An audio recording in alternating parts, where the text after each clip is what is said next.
All right, welcome to Money Chat Now. I am your host, Larry Steinhouse, and today is October 6th, 2021. And just a reminder, hey, listen, do me a favor, hit the share button right now on your Facebook thing. Hit the share button, let everybody know that you're watching it, and they can see that you're watching it and how cool this show is. Of course, hit that like button, let me know that you really like the show. And you can comment live during the show on either Twitter, YouTube, LinkedIn, or, of course, Facebook. Don't forget to subscribe to the YouTube channel and like the Money Chat Now page on Facebook. Money Chat Now is brought to you by Investor Schooling. You can attend a complimentary class this Thursday by going to investorschooling.com. You will learn about real estate investing, stock options investing, and you will learn it from those who do it every day. All right, on today's show, we're going to be talking about the market update. Whoa, what a beautiful whipsaw. We're going to be talking about the debt ceiling threats from the politicians. We're going to be talking about how airlines have been downgraded. Crypto, woo! And of course, Facebook's in the news again, because why not? Wouldn't it be? And then again, we'll talk about more student loan forgiveness lies. What a beautiful whipsaw today in the market, man. Wow, it was awesome. The Dow plummeted about 300 points, and then it shot back to end at 102. I mean, that's awesome. You know, it was pretty wild, just to see the market go like that. Plus, the S&P finished about 18 points and the NASDAQ about 68 points up. This is just a great day. And that's nice. It's nice to see that when it happens. All right. Let's talk a little bit about some debt ceiling threats. We heard yesterday in the news that Janet Yellen was screaming up and down that the debt ceiling bill must be passed to avoid insolvency and a possible recession. Whatever. Today we're hearing from Defense Secretary Lloyd Austin with a warning that he won't be able to ensure troops receive their pay on time if Congress fails to raise the U.S. debt limit. Basically, what's going to happen is benefits owed to 2.4 million military retirees and 400,000 survivors would also be put at risk, he added. Austin's remarks came minutes after 6 former defense secretaries sent a letter to Congress urging them to raise or suspend the debt ceiling limit. It's important to know that raising or suspending the debt ceiling limit does not authorize new spending, but rather allows the Treasury Department to continue to pay off receipts for appropriation bills Congress has already passed. So if they've already said that they're going to spend this money, then they now have to spend this money, and the debt ceiling basically lets them spend the money that they already said they were going to spend. The federal government has obligated funds for federal contractors who operate our military bases at home and abroad and provide service to crucial defense technologies, a former secretary wrote. We should not ask all our volunteer military to serve our nation without pay. If we do that, we will not have a highly capable military to fight and win the nation's wars.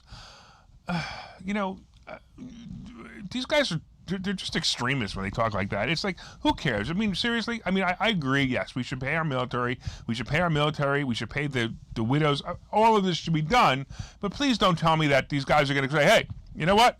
I'm here in the desert, and I'm going to walk off the desert and fly home right now because you didn't pay me this week. It's just not reality, but okay, it's not right. It's just not reality. Anyway, this clearly needs to be passed, and it clearly will be passed, but the pain of not knowing is something as a nation we need to go through.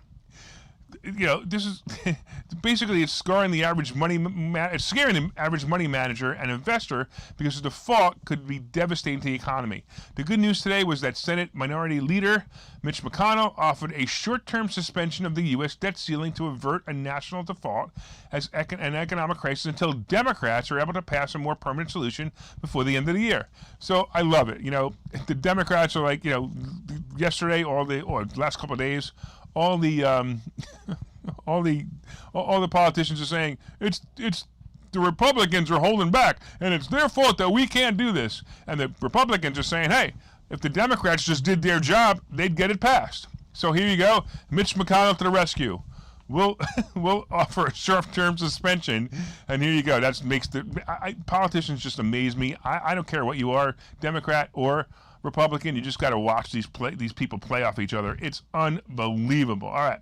To protect the American people from a near-Democrat-created crisis, we will also allow Democrats to use normal procedures to pass an emergency debt limit extension at a fixed dollar amount to cover current spending levels into December, Mitch McConnell said in a statement as he posted to Twitter. All right, look, just do it already. Just pass the stupid debt ceiling and stop the BS. All right, let's talk about airline downgrades. Today, Goldman Sachs downgraded airline stocks, including AAL and JetBlue. All right, a slowdown in the travel industry's recovery and higher fuel prices could weigh on airline stocks, including American Airlines, according to the analysts at Goldman Sachs. You know, I just love the way they put this, right? A slowdown in the airline travels industry recovery and higher fuel prices could weigh down on airline stocks. So basically they're saying, hey, it could possibly happen. So let's knock down some airline stocks today so we can buy them up higher. Anyway, the analysts lowered near-term outlook for the industry, saying the slowdown for air travel in the late summer due to the Democrat variant and higher fuel prices could lead to a weak winter for airlines. The analysts also cited later than expected recoveries for corporate and international travel. So you got to remember that international travel was slowed down a little bit because there was basically a moratorium on travel. They said they couldn't travel outside, and Biden said he's going to lift that come next month anyway. So I don't really think that's true. But look, Goldman lowered its price target for American Airlines by $1 a share to $18 a share, and the new target is now 16% lower than the stock closed yesterday. So that's kind of weird because, you know, the stock was hovering in the 2021 range, and they're saying that they lowered their price to 18. I actually have to totally disagree with everything in this opinion. I actually think the airline stocks are going to take off. And the good part is the stock is going to be beaten up over the next few days, and that's going to be an awesome buying opportunity. Let's talk real quick about crypto. All right, Bitcoin rebounded back above 55,000 Wednesday, and analysts believe a base may be building for a sustainable rally from here. More investors are becoming long-term holders of Bitcoin, with fewer running for the exits after the latest pullback, data shows. Apparently, long-term holders of Bitcoin are now at an all-time high and account for more than 80% of the cryptocurrency's circulating supply, according to a crypto data and analytics firm. Big companies with cash reserves are buying the coins to use as a hedge fund for future volatility of bonds, gold, and other normally safe havens for cash. Crypto is killing the precious metal market as more and more money managers move their money to crypto. Apparently, look, it's here to stay, and maybe you should put some part of your portfolio into crypto. I got to be honest with you, I started to dabble a little bit in this, and it's from my Shiba Inu that I mentioned 2 weeks ago. I told you guys to buy this. It's up over 200% since I entered it. Don't forget, if it actually hits a penny, and right now it's at about 20 millionth of a cent, if it hits a penny, my shares will be worth $2.7 million, and I'm really looking forward to that. That's going to be a lot of fun. All right, let's take a quick break, and we will come back and talk about the next topic.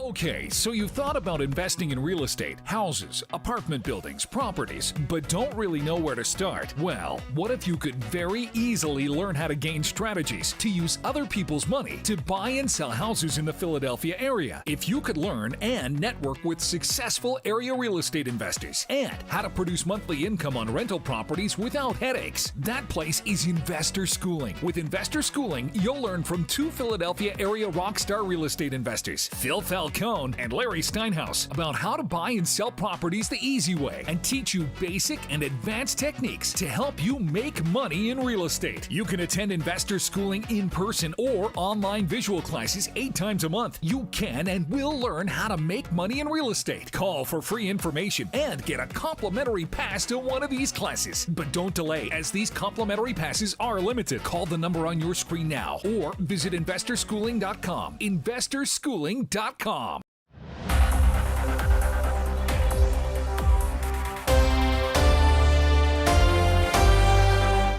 All right, welcome back to Money Chat Now. I am your host, Larry Steinhouse, and so far we've been talking about this market up. The market took off today. It was fantastic. It started down 300 points, ended up over 200. Ended up 100 points. It came back from the 350 point down, and it ended up over 100 points, which is fantastic. The S&P closed at almost 18, and the Nasdaq at 68.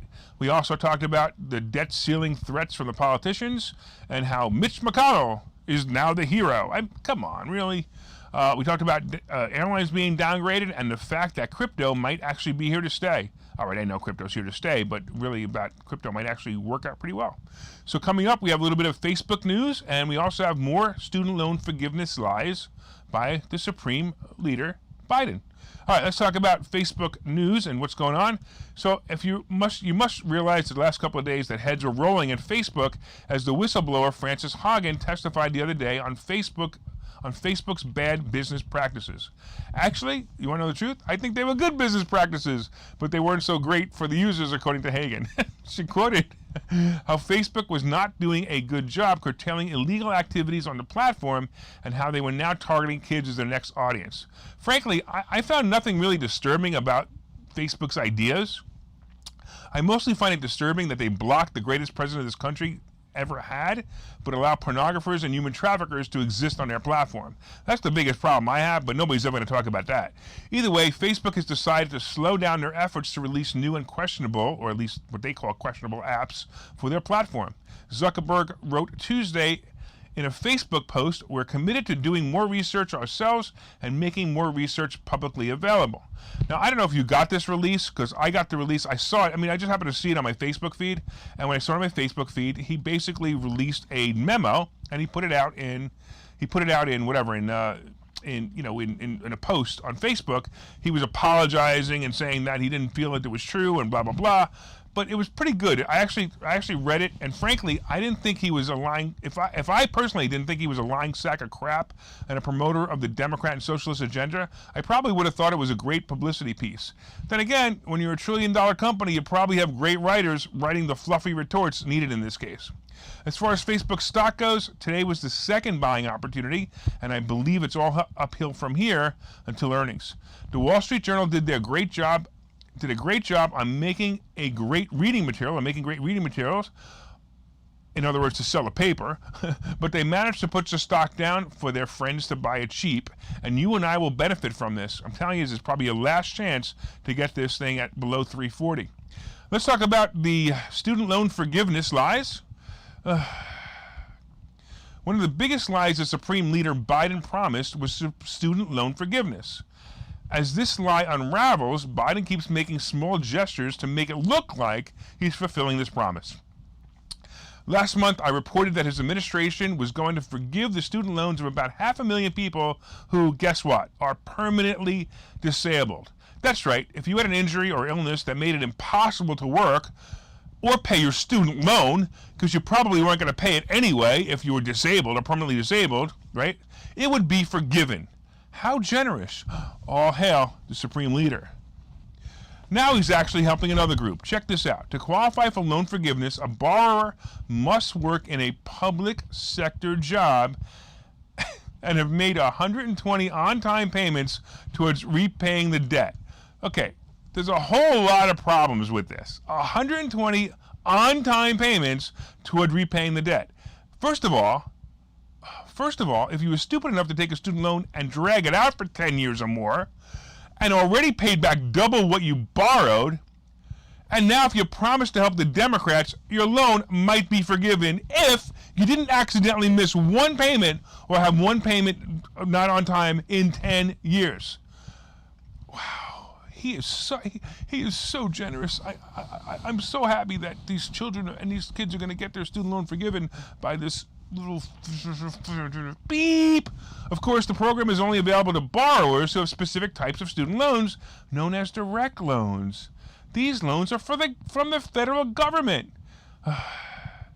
So if you borrowed money from anyone but the federal government, you're still on the hook even if you bow down to Biden and Pelosi. Lessons here: politicians, especially Democrats, are lying sacks of manure and never get a student loan. All right. Gas prices are on the rise again. They've been steadily climbing higher this year, and Americans are now paying the most at the pump in 7 years. What was in between that 7 years? Oh, yeah, there was this guy who was president who made the gas prices go down. The national average price for a gallon of gas stood at $3.22 on Wednesday, according to AAA, which is the highest price at least October 2014, and in some places consumers are paying much more. In California, they deserve it. The average price is more than $1 higher at $4.42, and in some parts of the county or some parts of the state, prices are over $5. This is for regular gas.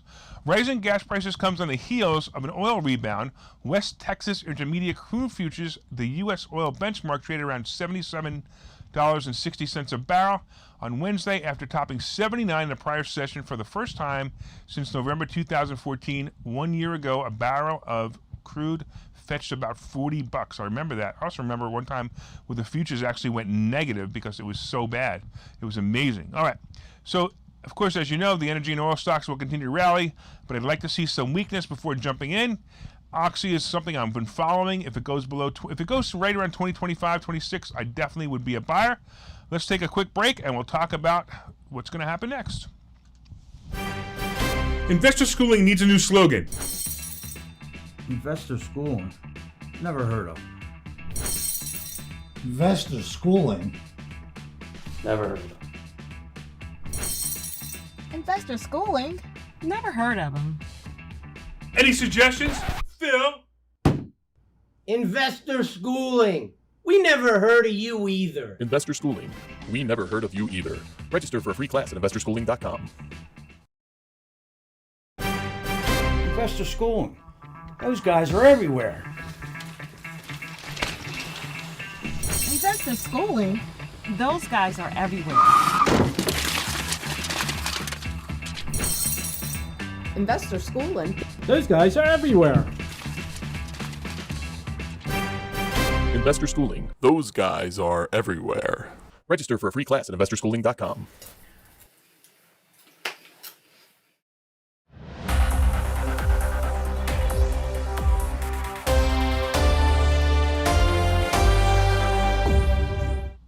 Welcome back to Money Chat Now. I am your host, Larry Steinhouse.